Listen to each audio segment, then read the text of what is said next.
my website right now and download my free course on alternate picking mastery. It contains 5 essential exercises that will take you to alternate picking mastery faster than you can imagine. And then I've included my method of how to lay out a practice plan in just 1 to 2 minutes that will absolutely boost your results like nothing you ever tried before. So go download it right now. It's free.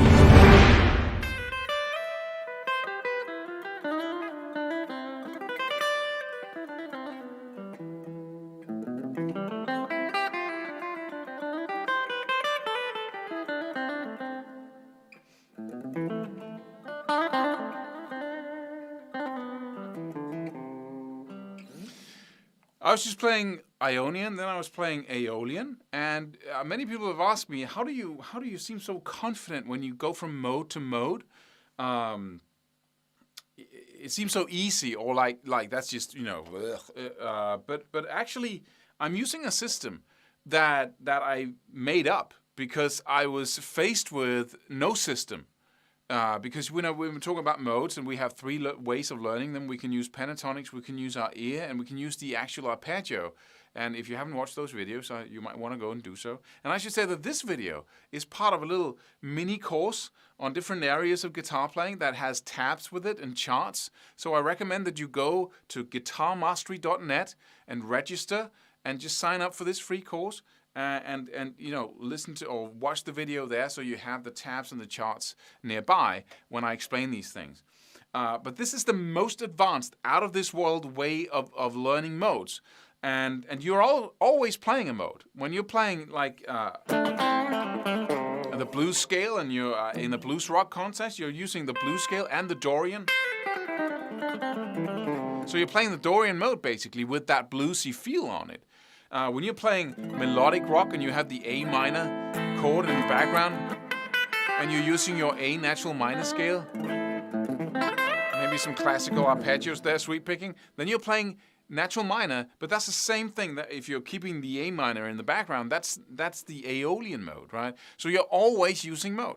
So the best thing you can ask yourself when it comes to improvisation and tools, the actual tools you use, is do I really master the modes I'm playing when I'm playing? And the system I'm going to describe to you now, you can just run with it and take it. I've put this down into the biggest program I ever created, training system. But you don't have to think about that. You just have to understand what I'm telling you here, and then you can start practicing this. But so I was faced with that. You want to learn modes, and you realize that a mode is the sound you hear when you have that chord in the background. From the diatonic scale, the major minor scale, whatever. And if you want to play that mode, you want to play the scale, and then you want to emphasize or put your focus on the notes of the chord in the background. If you do that, you don't even have to have the chord in the background. You can hear that this...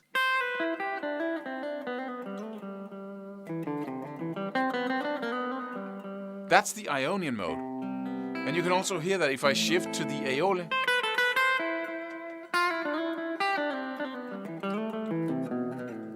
You can hear a totally different sound, right? Because I'm emphasizing the notes of the chord. How can I do this so confidently? Well, this is the system. First off, let me just describe the confusion I had getting into this, because I was told, to use the CAGED shapes, right?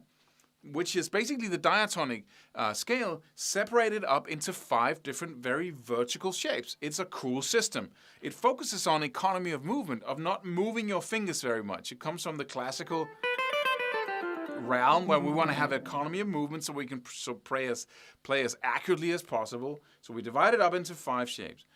And then we have the 3-note per string scale shapes, which requires you to do 2 whole tones on 1 string suddenly. And you have 7 of those while you only have 5 CAGED shapes. So it seems that the CAGED shape is a pretty cool system, right?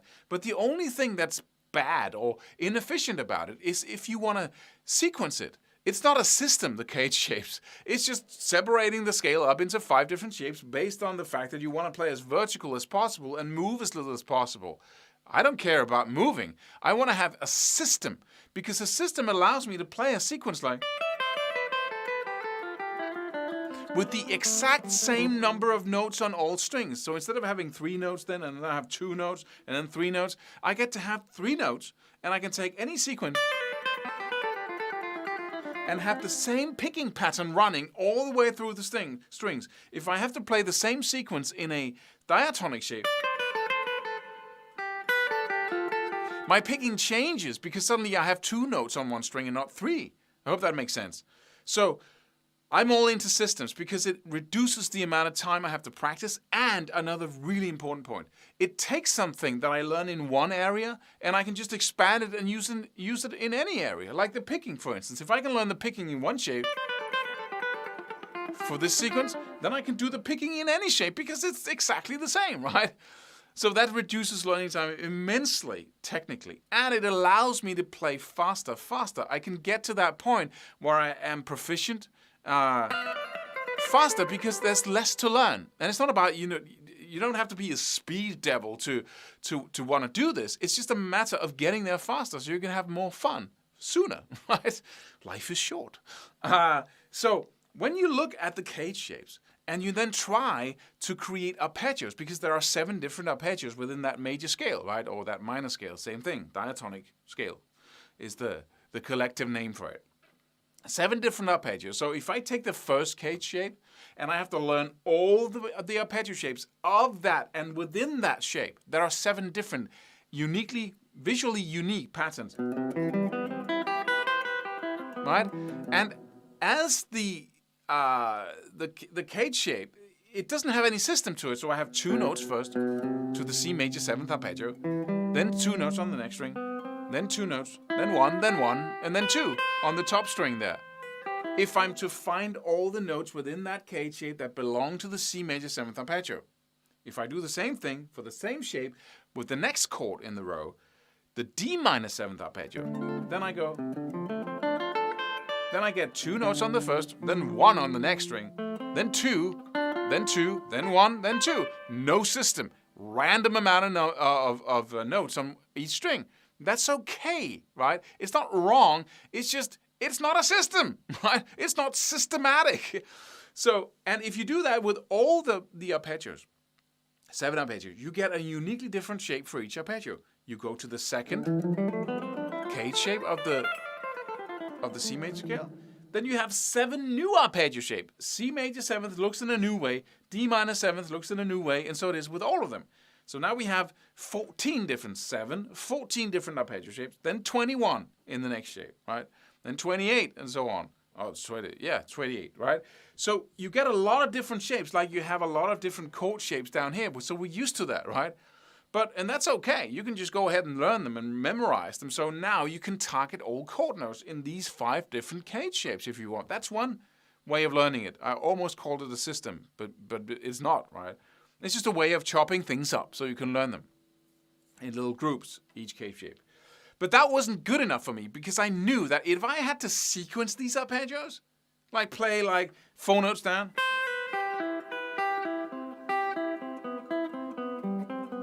I would have to not only move my left hand in a unique way each and every time I played that same sequence, I would also have to pick in a uniquely different way each and every time I played down that sequence in that arpeggio shape. So 7 different picking patterns, 7 different fretting patterns for my fingers to move in for each of these. And I want to learn a lot of sequences, right? So I can do a lot of different cool arpeggio stuff, right? And I want to mix these arpeggios with scale notes as well. And I can't do that in any systematic way in this way. So I came up with a system of my own that I call Modal Mastery.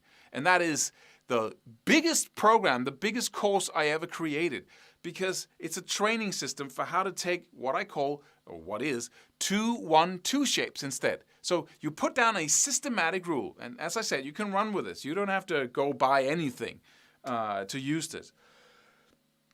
I took, like, instead of saying, okay, the arpeggio shapes has to follow the CAGED shapes, I said, just forget about the scale shapes. I'm just going to lay out my arpeggio shapes. So I have 2 notes on the first string. So the first 2 notes of any arpeggio, I put those on the first string.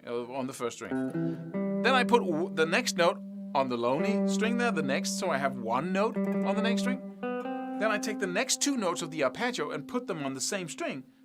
So I get 2 notes on the next string. Then 1, then 2. And And I get these very predictable shapes. So now if I lay out, and of course if I move it up,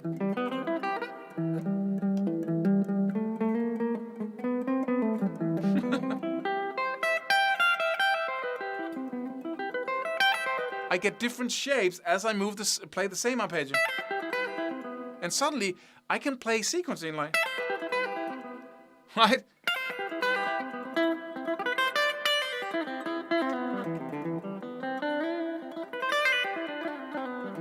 Suddenly it's predictable. I'm playing the same thing with my fingers almost, but I'm playing the same picking exactly no matter what arpeggio I'm playing. So I really reduce my technical learning time enormously, right?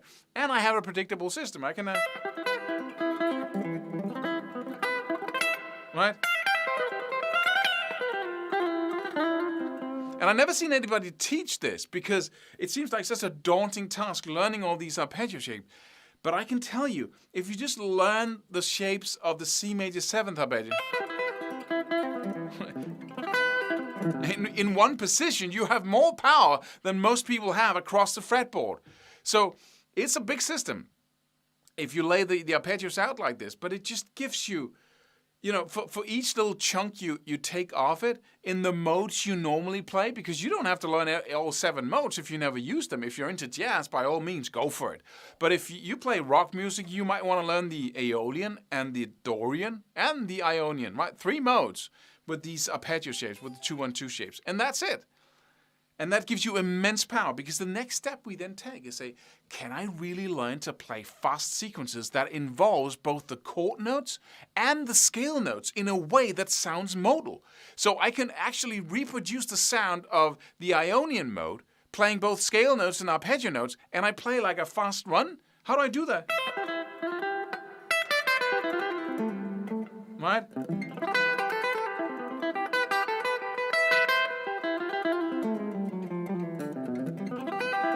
Right? Is that possible? And as you saw, it's possible, because what I do with these 2-1-2 shapes then is that I take every single time I have 2 notes on one string. I say, okay, what's the scale note in between these notes? And I add that. Then I leave the lonely note on the one string, and I take the next string where I have 2 notes, and I put in a scale note. So I went from having, like, let's say this is the A minor 7th arpeggio. And I'm playing it in exactly the same way as the minor 7th arpeggio, or the major 7th arpeggio. Same, number of notes on each string. But if I take a scale note in here, whenever I have 2 notes, then suddenly I have 3 notes instead of 2. So now I have a 3-1-3 shape. And now it doesn't really sound like an arpeggio anymore. Now it sounds like an actual mode, because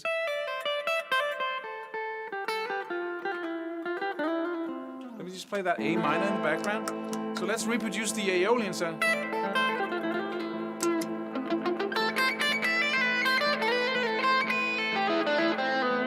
And I get a new scale note, type of note, extension to the chord, depending on what 2-1-2 shape I'm in, where I'm playing.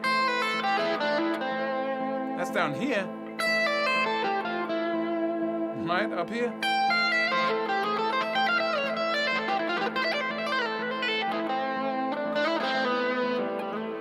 And because it's so systematically laid out, I can play the same phrase using exactly the same number of notes on each string, but I can play it in 3 different positions and get a new melody, like, right? That's one of the, that's an A minor 7th arpeggio with the added scale notes in between. Let me play that in the next position.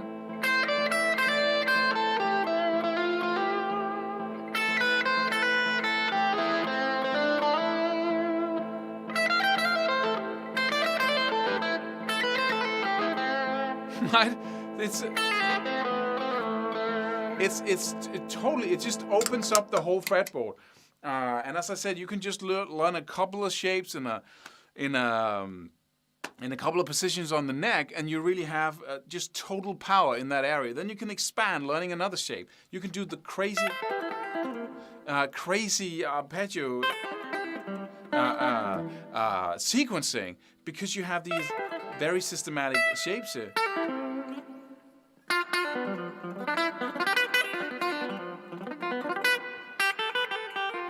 Hear that? That's the Mixolydian mode.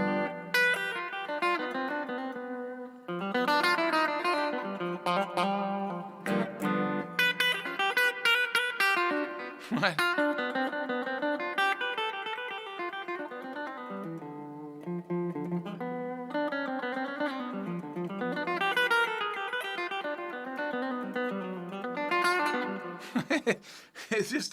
It just comes out Mixolydian because you take these 2-1-2 shapes and you mix them together, put in the scale notes, and suddenly you're just playing the freaking scale. You're just moving your hands through the scale, but it all sounds Mixolydian.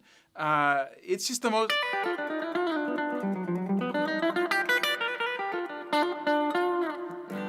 Right?